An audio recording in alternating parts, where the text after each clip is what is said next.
Hello everybody.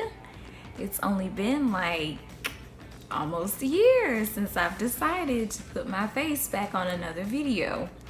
I definitely hesitated on making this one because my skin has been going haywire. I'm not sure why, but all of this has been breaking out and everything, and it's driving me bonkers. But on the bright side, I have made an appointment with the dermatologist for a couple of weeks. We're in a couple of weeks, and I cannot wait because I don't know what's going on with me. I'm almost 30, and I'm breaking out like a prepubescent teenager, and this just is not cool. Anywho, in other bright news, I am recording this. This will be my first video in my new home. I purchased a house. For a lot of you guys that don't know, this will be my second weekend. As of Thursday, I will have been a homeowner for 2 weeks, and it's pretty exciting, especially after all the stress and setbacks that I had to go through in order to get it. If anybody has any questions or needs some tips or help on trying to get their first home, I'm open. I'm not an expert by any means, but I'm open to any questions, if you want to talk about it. But anywho, let's get down to the good old nitty gritty on why I decided to go ahead and make this video. Oh gosh, it was some months back. I did a live video from my Journey to Her Peace Facebook page, and I was pretty upset because there were quite a few people that were on there who said that they would never, ever, ever, ever, ever, ever, ever, ever disclose to their partners or who they were seeing that they had HSV. And I was like, you've got to be kidding me. Like, I wrote these people making sure that this was not a joke. This is not a drill. And these people had it set in their minds that there was no reason, because they were taking their medications, they were eating right, they were working out, making sure that they were healthy. But that's just not the case. Now, I will say that I have not always been all gung-ho about disclosing to whoever I talk to. I used to have it set in my mind that they should get to know me as a person first, and then I'll tell you, because then maybe you'll look at me and be like, you know what? Who cares? You're still a good person. Like, who cares? You're still nice. That was just my thought pattern. Sometimes, we did end up sleeping together beforehand, before they found out. And would I feel guilty? Yes. I would always beat myself up over it. But the type of reactions that I got from the guys that I was dating was not what I was expecting. And I think that's where a lot of people kind of freeze up at, and they kind of get all nervous, and they get this idea set in their head that they don't have to tell because they don't want rejection. They fear rejection. They think that people are going to hate them, think that they are the most disgusting creatures on this planet. Nobody will want to talk to them, touch them, anything. And it's just simply not the case. It's not been my case, and it's not been a lot of people that are in my support group's case. So I get the fear aspect. I mean, I found out when I was like 18 years old. Like, I'm just now out into the adult world getting to see what all of it's about, and then boom, I get hit with this. Like, it's not fun. It's not my proudest moment when I have to disclose it.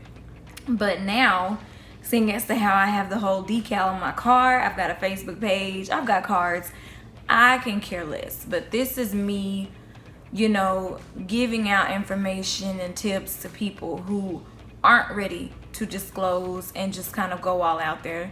Give this to people who don't feel as though they can be brave or bold enough to disclose. You can and you will. I'm not saying go out there like me and make a whole page dedicated to it. I'm not saying you have to give videos about your personal life.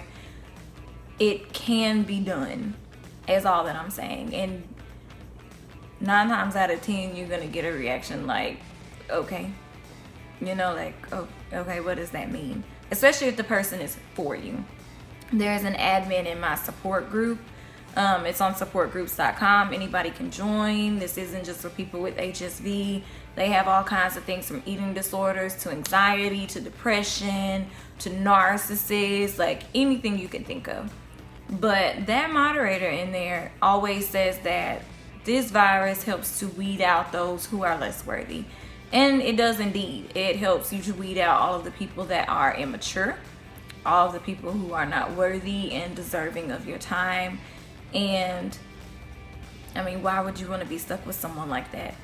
I mean, some of these people end up with it after being with their husbands for so long, or even wives. They decided to step out and then boom, you know, you end up with this. It's not just something that you get from being promiscuous all the time. It's not fun for anybody to have, but it's also not the worst. It's not deadly. You're not gonna die from it.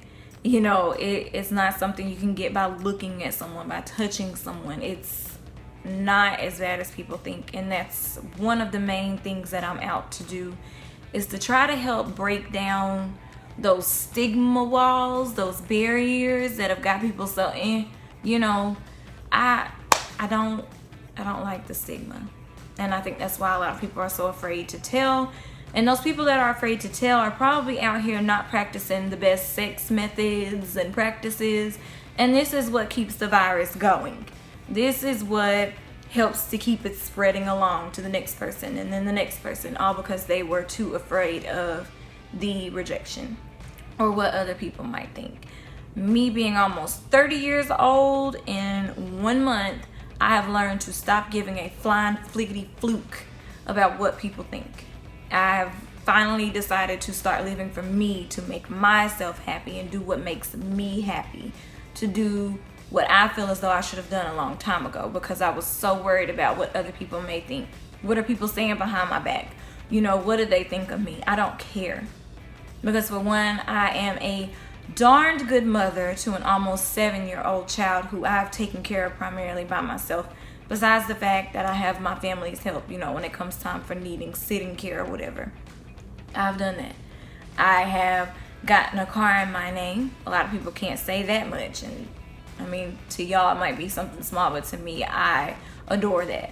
I have just purchased my first home before the age of 30 with my child, while also being in school. A lot of people did not know that I had re-enrolled, but I am taking classes and I'm trying this college thing out yet again.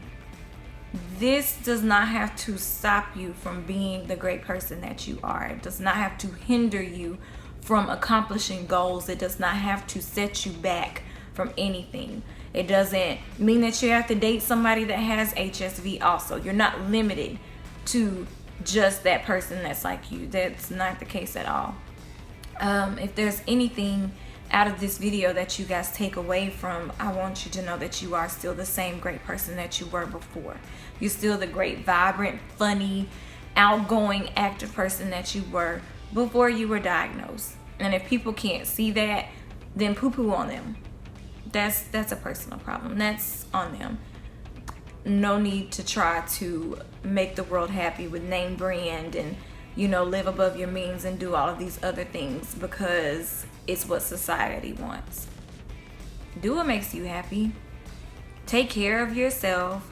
You know, take whatever medications the doctor has prescribed to you. Watch what you eat. Try to stress as the least amount possible, because that is a big contributing factor to, you know, sparking up some outbreaks. Like, stress less, love more. And if there's anything, you know, that I've learned myself, is to love and be loved. Allow yourself to be loved. And a lot of us don't feel as though we're worthy of it and that we deserve to get these hugs from people or people that are so understanding. You're like, really? You look at me like this? Love and be loved. That is the major message. Love and be loved. Continue to live life the way that you were, if not better. Because me personally, I would say from where I was starting at the bottom on up now, I am doing dang good. And I have to kind of step back and look at that and realize that I am blessed and that I have accomplished a lot and pat myself on the back. It's totally fine to do so. Everybody needs to give a little self-praise here and there, and the world deserves to see just how awesome you are too. But I don't want to sit on here and ramble. My main focal point was, you know, as far as disclosing, it takes time. If you don't feel as though you're strong enough to disclose to that person, then maybe you aren't ready to date just yet like you thought you were. Everybody has needs. Hormones are raging.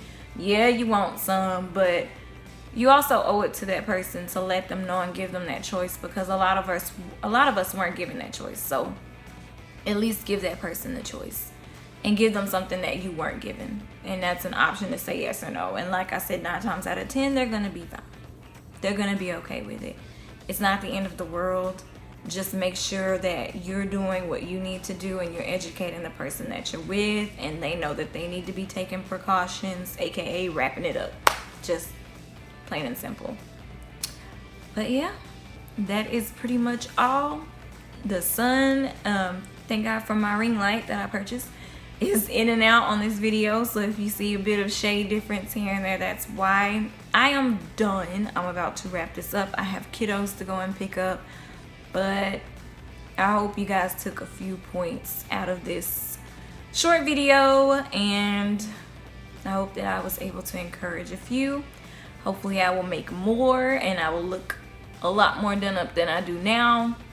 But I just wanted to go ahead and get this out of the way because it's been way too long since I posted. Everybody enjoy your day. Happy 4th of July. And yeah, I'll see you guys maybe around my birthday next month.